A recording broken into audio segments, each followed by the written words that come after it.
Okay, well, I'm going to go ahead and get started just because we want to make sure that we get this, and hopefully we'll get some more people joining us as we go. And it is 12 right now, so I want to get started. So I just want to say thank you to the Workforce Development Fund staff, Jim Lee, Sharon Geisler, and Brittany Huffman for joining us today, our quarterly meeting here with the WYNSLA group. And I'd like to thank Cindy and Nora for helping coordinate this training today. And we're just very excited to have you here. And we'll go ahead and let you get started on your presentation and see if we have any questions at the end. And so go ahead and take it away. Okay, thank you very much, and I appreciate you all being here and listening, and thanks for giving me this opportunity to tell you a little bit about the program. I'm just going to do a pretty broad overview and what it kind of looks like to run through the process for the business training grants, and then I'll touch a little bit on our 3 other grants that we have with the Workforce Development Training Fund.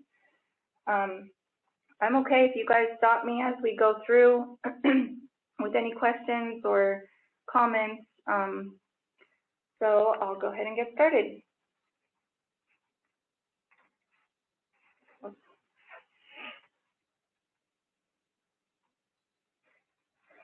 So we have the pre-hire economic development grant, the pre-obligation grant, and the apprenticeship grant, and then as well as the business training grant, which is what we'll be focusing on today.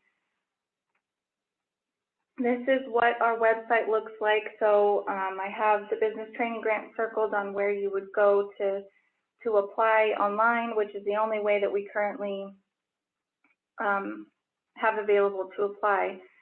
And there's also information on each of the new grant and the existing position grant on there. What I'm going to be going over today is based off of the new rules, which should be active in the next few months, I'm going to say. We're going to launch that with a new database. So the screenshots and stuff that I have on this presentation is based on the new rules and the new database. So the business training grants are available to all business entities that are registered with the Secretary of State, any sole proprietorships, LLCs, partnerships, county hospitals. They just have to be operating in Wyoming for at least 365 days. And then government entities are not eligible for the business training grant. The funding limits are $1,000 limit per trainee per state fiscal year. And then for preferred industries, it's $1,500 cap for each trainee, $10,000 per business per month, and then $50,000 per state year for businesses. And then just a little fun fact, July 1, 17 to June 30th of 18, 781 applications got approved, which totaled $1,432,115.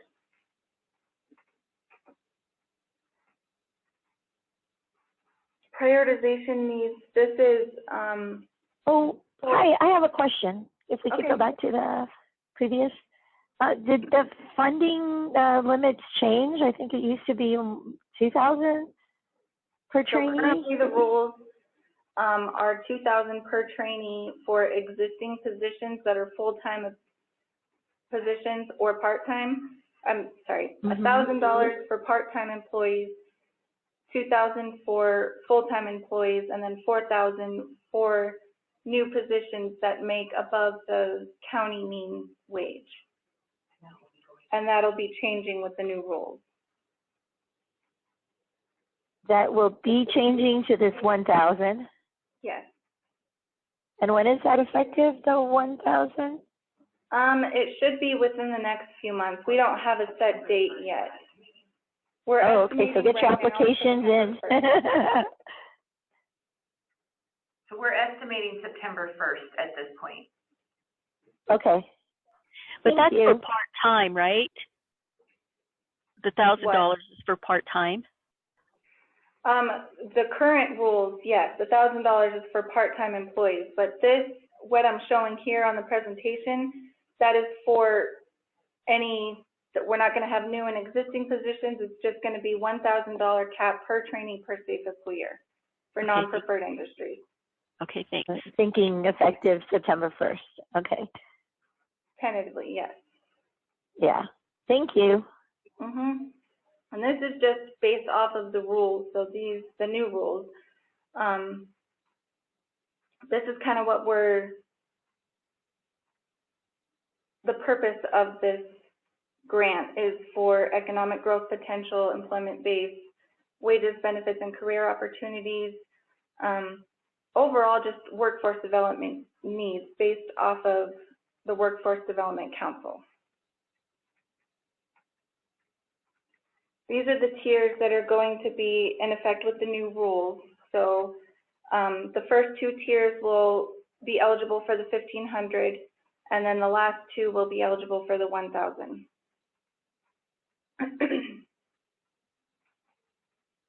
Does this make sense? So let's see if I get it. If you are within a preferred industry and have a state partnership, and I guess state partnership will be a list of partners, then you're in that first tier and you'll have first priority for the money. If you're just in the preferred industry, you have the second priority. If you're just a state partnership, you're third priority. And if you're neither, then you're fourth priority. So all the applications that came in that month, we'll go through that process. And then if you're in our industry, which is not going to fall into any of these categories, if there's any funds left after the first three tiers, then you're evaluated. And that isn't dictated within the rules. So that's still kind of being developed as far as the priority of each of these tiers. So these tiers are mostly, in the rules, these tiers are there for the funding limits. But prioritization-wise, there's nothing in the rules about when we would review each of these tiers. Okay, so tier 1 and tier 2 would get $1,500, and tier 3 and tier 4 would get $1,000. Correct. Okay. And can you give us again an example of a preferred industry? So I do have the list, and these do change every once in a while because they're designated by the Workforce Development Council, so they, reassess things. So right now, the list is accommodation or food services, construction, finance or insurance, healthcare and social assistance, manufacturing, and technology. Okay. And for an interpreter, what do you think? I don't know. There's no specific industry for that. It could be. I would call it social assistance. It depends where you are working at, so I don't know. So at this time, the interpreting industry per se is not a preferred industry. Okay. So it's not necessarily where you're working, it's the interpretation industry itself. And again, who's the council that looks at these? The Workforce Development Council. Okay. So they just, have a board of council members that puts all of these together based on their next generation data. Okay. Okay. Any more questions And on this I guess you're gonna get to who are the state partners also somewhere. So state partners is more about the business partnering with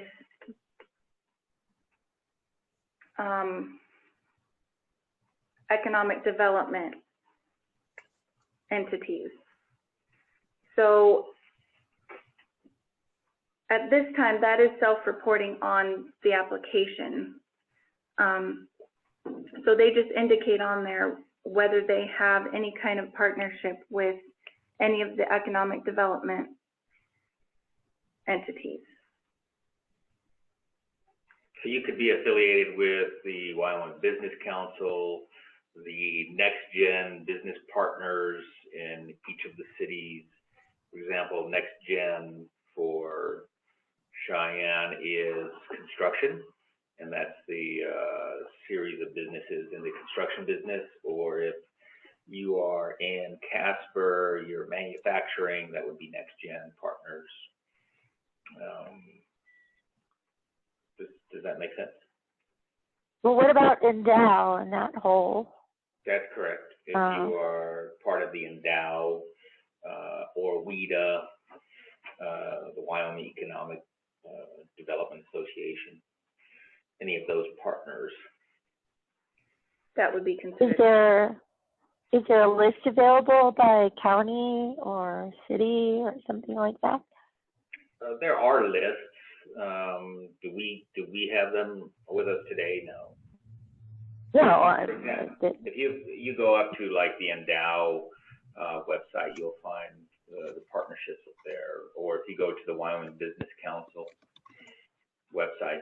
So we won't have a list of the businesses who are in partnership with one of those entities. No, understood. And you have, but in the application, there's a space for it. Right. Yep. Okay, cool. Okay. Thank you.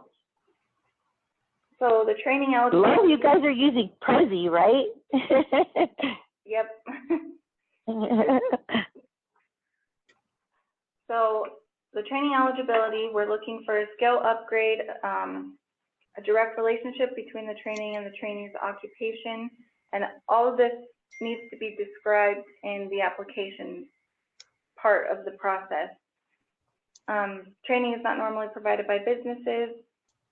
Need for skill upgrade to remain competitive, enhance the productivity, efficiency, and profitability, reduce turnover, enhance wages. And in the future, right now, we do accept applications with no registration cost, but in the future, we will not be considering applications with no registration cost because we, one, are reimbursing 100%, and two, we took off lodging and meals in the new rules. Oh, okay. That's a big change.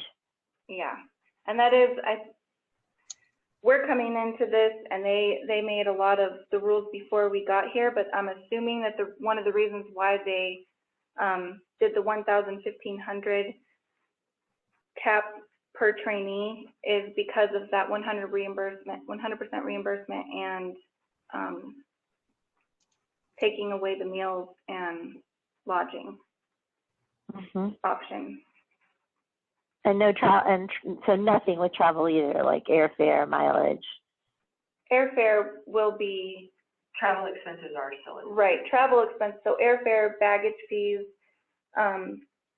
mileage. Right now, it's any of those things. So any travel expenses, we will pay for that. But out of all the travel expenses, we're just taking away the meals and lodging, and then everything else will still be reimbursed in the future. Okay, but it's up to 100% now. Yep. Okay. We reimburse 100%, whereas right now we give you 75% of the 60% up front, and then the 25% at the end. Whereas the next way that we're going to do it is 100% reimbursement at the end. Okay. So the business must be in good standing with the Secretary of State, Unemployment Insurance, Workers' Comp, and then our DWS management system, Wyoming at Work. And that still applies for sole proprietors. Yes.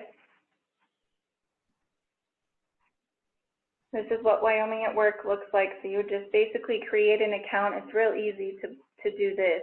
Once you create an account, you're in there and I can see you as pending verification.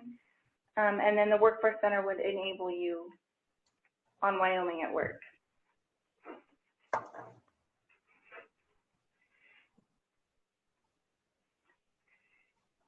So again, this is based off of the new database, but this is what it would look like to create a business account. You would just click on Create Account. This is what the information that you would need to fill in. And then the primary contact, the signatory contact, and then you register.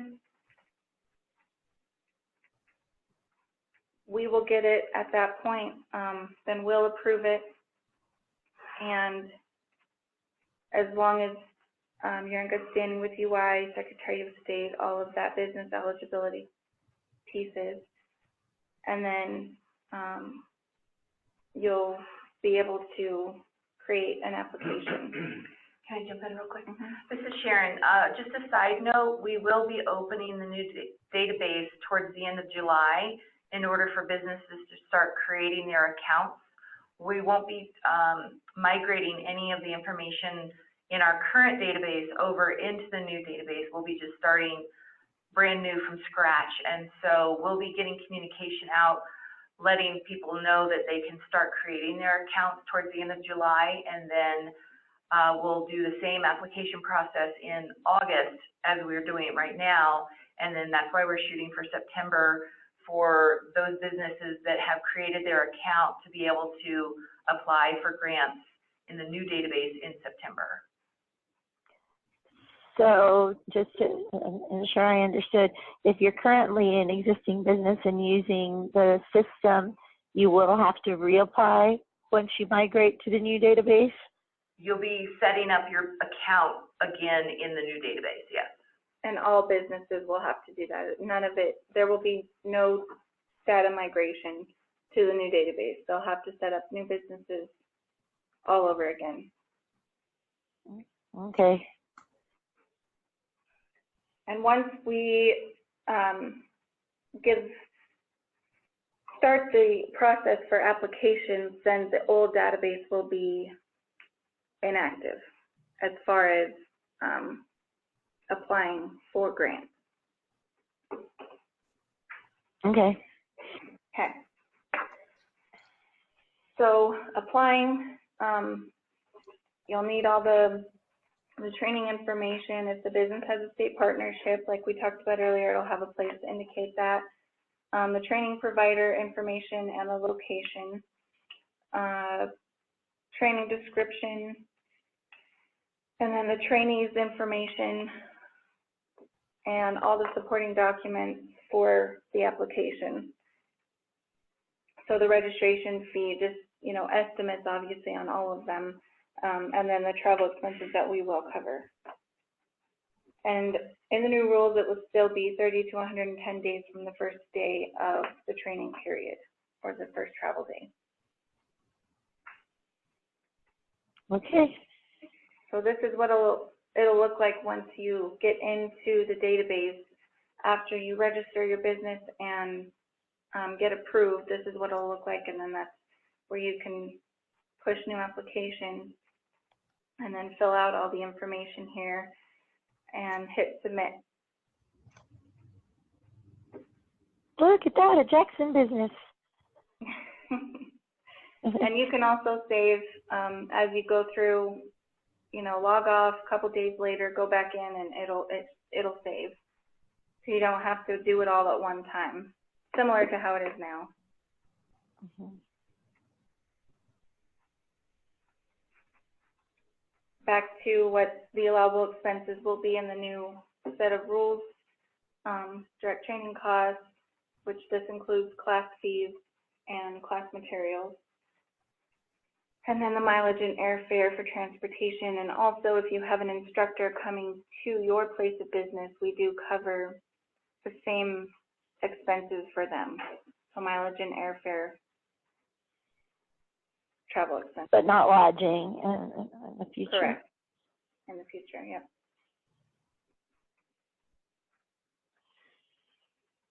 After we approve the application, it goes into contract, and I enter it into their system. We get it back from the Attorney General's office, signs, and we email it to the business for their signature. They mail it back to us, and then we get the final signature from our director, which means that the contract will be fully executed. Just a fun fact, 350 into contract from the beginning of the year through today. Been busy. Yeah. After it goes into contract and we get it fully executed, you go to the training, and then 90 days after that, we get the final report, and it's showing us all the expenses, so all the receipts from your travel expenses, from the registration, as well as showing the 90-day retention from each of the trainees that went to the training.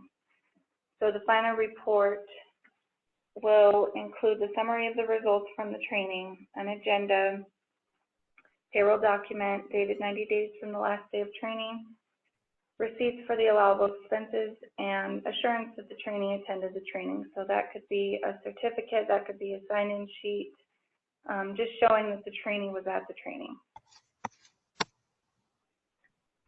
And just a side note, if the contractor does not submit a complete final report within 135 days of the final contract date, reimbursement will not be granted.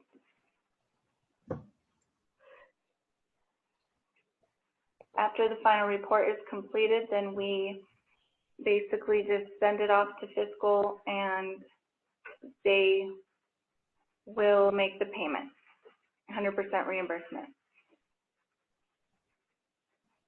Okay. Any questions So, about any of that? in the past, you received a percentage upon approval and a percentage upon completion. Now you receive 100% upon proof of completion. Correct. Okay. Yep. Okay. I On the Sorry, I have Laura. a question. Okay. If somebody doesn't have any of these, is not registered at the Secretary of State or unemployment or any of these, it's going to start from zero. How long do you think it will take to go through the whole process? Just an estimate on time.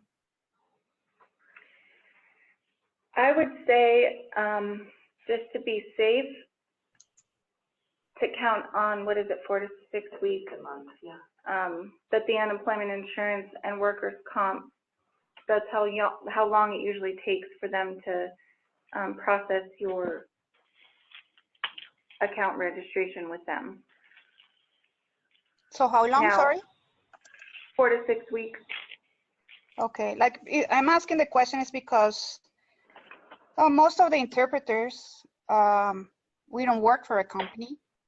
We are sole proprietors, so we don't have to do all these. We don't have to be registered as the Secretary of State and things like that. So we will have to do it just in order to be eligible for the funds. So that's why I'm asking how long it will take. Yeah, and it can take less time.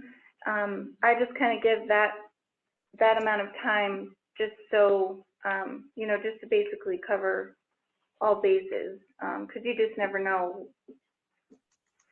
what's going on with each of the entities that you have to register and become in good standing with. And we do have sole proprietors who apply for grants with us, and we understand that it is difficult, and the frustrations behind all of that. But at this point, our hands are tied when it comes to all of those all of those rules. Are there costs for the unemployment in the workman's comp? Because I know that for the Secretary of State, we already know that there's a fee to register. How about the other two? Nope, there's no fee for UI and workers' comp. Okay, thanks. And there's no fee for Wyoming at Work. Secretary of State's the only one that costs a little bit of money, but $100. yes. Yep. Oh, it's And 100? I mean, Okay, I thought it was 250, but it's 100? it is Yes. 100, yeah. And you will, I mean, that's kind of reasonable. I'm sure you'll get a lot out of these trainings, you know, so I think, and other businesses that I've talked to, it is worth it. Definitely on the business side. So I thought it was, in the past, per business, it was $10,000 per year. And now that's up to $50,000 per year for business? I'm pretty sure it's always been $50,000 per year and $10,000 Really? per month. So there's still a $10,000 gap for the businesses per month. But I'm 99% sure that it's always been $50,000 per year. Wow. And the business, is that employing 5 or more employees, or how do you guys? Nope, there's no limitations as far as how many employees each business has. So what's the difference between a business and a sole proprietorship then? In our eyes, there is no difference. Oh, that Wow. makes So a business, okay, let's say an interpreter wanted to go to a training, and they could get up to $3,000 to cover their cost versus the $1,000 if they had that cost incurred as part of their training, correct? no, if I understand this, because a sole proprietorship has one trainee, one employee, Yeah. you could get $10,000 towards 10 different trainings at $1,000 a training per month. So it's per trainee. Right. Per year. So basically, as a sole proprietor, you have the one trainee, so you would qualify for the $1,000 for the year. For a business that has more employees, each of their employees could go until they maxed out at the $10,000 per month or the $50,000 per year. So it does make a difference on the size, the number of employees in your business. But as a sole proprietor, you would just be getting the $1,000 for the year. So to use the 50,000, you have to have 50 employees. You have to have 50 different trainees. Pretty much, yes. Okay. Or if we brought in a speaker that was going to do, let's say we had a conference, if we had like 3 or 4 speakers to come in, we could get it covered with that $10,000 or $50,000. Is that correct? No, because there's still trainees that are technically like attending the training, so you would still be maxed out for each of those trainees at $1,000. Okay, because that's changed. Yeah, before you used to apply, like you as a business, I think you could apply for like one training for your entire organization. And it would use the still be 10,000. based on the number of people attending, though. Yeah, but you got more money per person. Right. Well, So you could have 5 people at $2,000 each, and now it has to be 10 people to use the 10,000. Right. Yes. Okay. Okay, because we're actually working on something now here in Jackson with St. John's Medical, Health, St. John's Health, the hospital, which is a nonprofit. and we're looking at bringing a trainer in for facilitation skills, certain specific facilitation. So what you would want to do in that situation is have the hospital apply for the grant.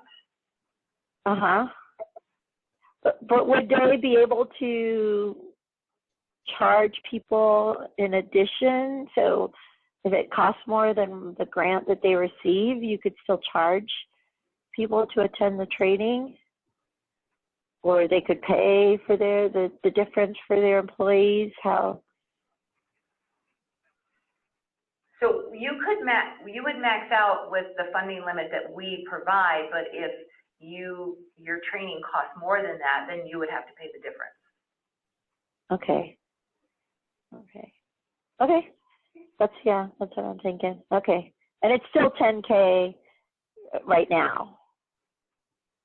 Yes. Yes. That 10K per month. Yeah. Okay.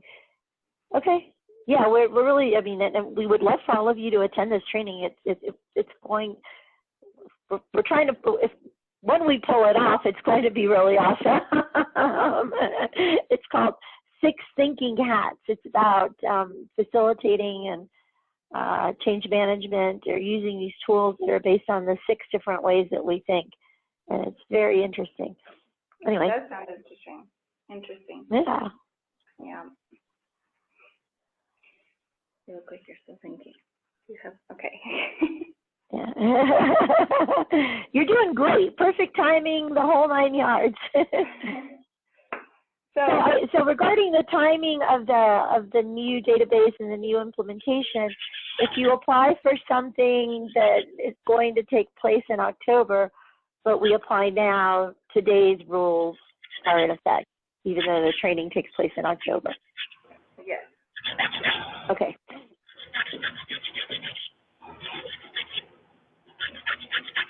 Okay. We're getting a little background noise. Yeah.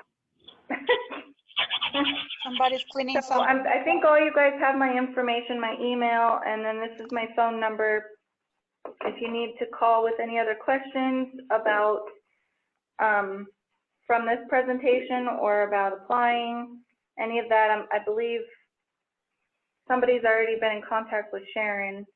So any questions that anybody has after this, then feel free to reach out to us. And yeah, thank you guys for your time.